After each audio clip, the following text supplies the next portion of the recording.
അവര്. ആര്? ആനന്ദൻ.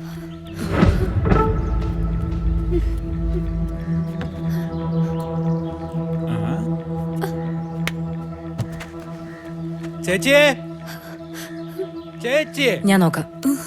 മോളിപ്പോ പോണ്ട. അമ്മ മാറി. ഞാൻ വേണ്ട വേണ്ട, ഞാൻ പോയി നോക്കിട്ട് വരാം. ചേച്ചി.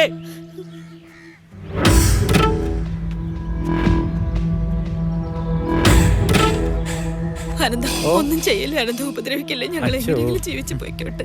എന്താ അഭിനയം, എന്താ അഭിനയം. അതെ, മോൾക്ക് പഞ്ചായത്തിൽ ജോലി കിട്ടിയെന്ന് വിചാരിച്ച് എല്ലാം തികഞ്ഞു അങ്ങ് കരുതരുത്. പല കാര്യങ്ങളും ഇവിടെ നടക്കണമെങ്കിൽ ഈ ഞങ്ങള് തന്നെ വേണം, അല്ലേടാ? ഇതൊക്കെ അങ്ങനെ മറക്കാവോ എന്റെ ചേച്ചി? എന്റെ മോളെ വെറുതെ വിട്ടേക്കാവൊന്നും ചെയ്യരുത്. ആ, ഇതാരിത്? തമ്പുരാട്ടിയാ? ഇവിടെ ഉണ്ടായിരുന്നോ? സുഖമല്ലേ? ദേ തള്ളേ, ഞങ്ങൾക്കിട്ടുണ്ടാക്കി, ഞങ്ങളുടെ സമുദായത്തിനിട്ടുണ്ടാക്കി